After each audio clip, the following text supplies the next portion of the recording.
Η σημερινή διοργάνωση είναι η πρώτη αυτού του είδους και είμαστε ευχαριστημένοι για την διοργάνωση αυτή και την ανταπόκριση που είχε. Ευχαριστούμε όλους τους συμμετέχοντες στη διοργάνωση αυτή και συγχαρητήρια σε όλους και ειδικά στα νέα παιδιά, στους νέους φοιτητές.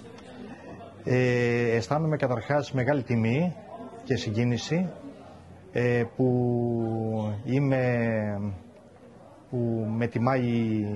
με τίμησαν στη σημερινή εκδήλωση. Το κύριο θέμα το οποίο αναδείχθηκε και στην σημερινή εκδήλωση είναι ο διάλογος. Ο διάλογος είναι το πιο σημαντικό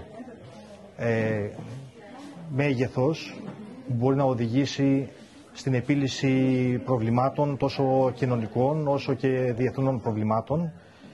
Ο διάλογος είναι μία έννοια, δεν είναι απλώς μία έννοια, είναι μία τέχνη η οποία εκμανθάνεται, γιατί στο βάθος αυτής της τέχνης βρίσκεται η έννοια της ενσυναίσθησης. Άρα διάλογος και ενσυναίσθηση πάνε μαζί.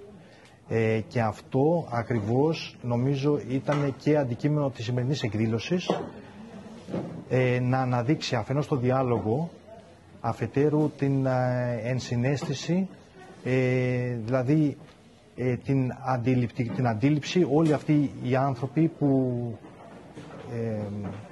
μπόρεσαν να έχουν έρθει από μια άλλη χώρα και έτσι και να δημιουργήσουν σε μια νέα χώρα μια νέα ζωή, γεμάτη δημιουργικότητα.